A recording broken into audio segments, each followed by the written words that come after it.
ए लाओ भैया लाओ। अरे राजू देख इसके पास कितना गोल्ड है। पूरी 1 लाख से कम की बधाई तो मैं लूंगी नहीं इससे। हाँ दीदी 1 लाख रुपए तो लेके ही छोड़ पर। ए ला बेटा बधाई निकाल हमारी।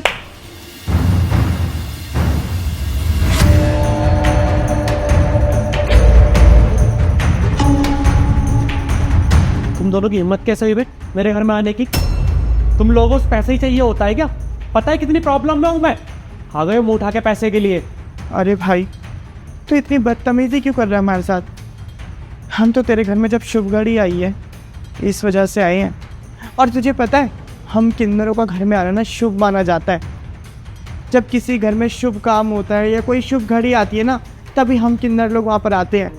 और तू हमारे साथ इतनी बदसलूकी कर रहा है, हमें ऐसे धक्का दे रहा है। बस बस शांत हो जाओ। बहुत अच्छे से पता है मुझे कितना शुभ माना जाता है तुम्हें। पिछले 1 महीने से ना सब अशुभ ही हो रहा है मेरे साथ। जिंदगी में कुछ ठीक नहीं हो रहा। मेरी वाइफ अस्पताल में पड़ी है, बच्चा अस्पताल में पड़ा है, इनको शुभ लग रहा है सब। अरे भाई जब घर में बच्चा होता है ना तो बीवी को हॉस्पिटल ही लेकर जाते हैं और बच्चा हॉस्पिटल में ही पैदा होता है। तो इतनी जल्दी छुट्टी नहीं मिलती, हॉस्पिटल में ही तो होगा ना भी बच्चा तुम्हारा।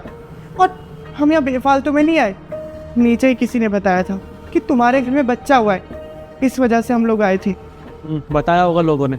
लोगों का काम ही क्या है? दूसरा घर में ही सोचते हैं जितना पैसा सब बाहर निकाल लो। उनका काम बोलने का है सिर्फ। उन्हें क्या पता कि मेरे बच्चे की क्या हालत है। अब नॉर्मल है मेरा बच्चा। सोचा था 1-1.5 लाख में काम हो जाएगा सारा। सेविंग्स रखी थी, यारों दोस्तों से मांग लिए थे, लेकिन डॉक्टर ने 15 लाख रुपए बोले हैं पूरे कि 15 लाख रुपए का इंतजाम करो जब इसका इलाज होगा। ऊपर से मेरी वाइफ, उसका ऑपरेशन हुआ पड़ा है। लेकिन तुम्हारा क्या है? बस तुम तो पैसे मांगने आ गए हो यहाँ पे। नॉर्मल है मतलब भाई बात क्या हुई है? तू पहले हमारे को पूरी बात बताएगा एक बार। अरे दीदी सही से समझा रहा हूँ मैं तुम्हें। बहुत दिमाग खराब है मेरा, समझे? बार बार एक बात रिपीट नहीं करता रहूंगा। बता दिया मेरा बच्चा अब नॉर्मल है, टाइम से पहले हो गया था। उसके सारे पार्ट्स विकसित नहीं हुए, इस वजह से बेचारे में ना तो शायद आंखों से देख सकता है और पता नहीं क्या क्या प्रॉब्लम है।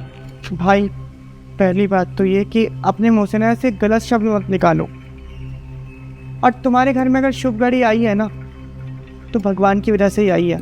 और जो ये दुख भी आया है ना तो वो भी भगवान की वजह से आया है। सब कुछ ठीक भगवान ही करेगा।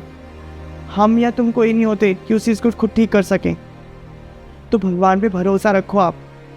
और मुझे एक बात बताओ, कभी आपने सोचा है जिस इंसान के घर में बच्चे नहीं होते वो भी तो रहते हैं ना?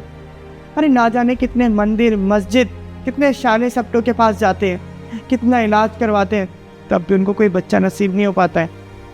वो भी तो काट रहे हैं ना अपनी ज़िंदगी। आपके घर में तो आपको खुश होना चाहिए कि आपके पास बच्चा पैदा हुआ है आपके घर में।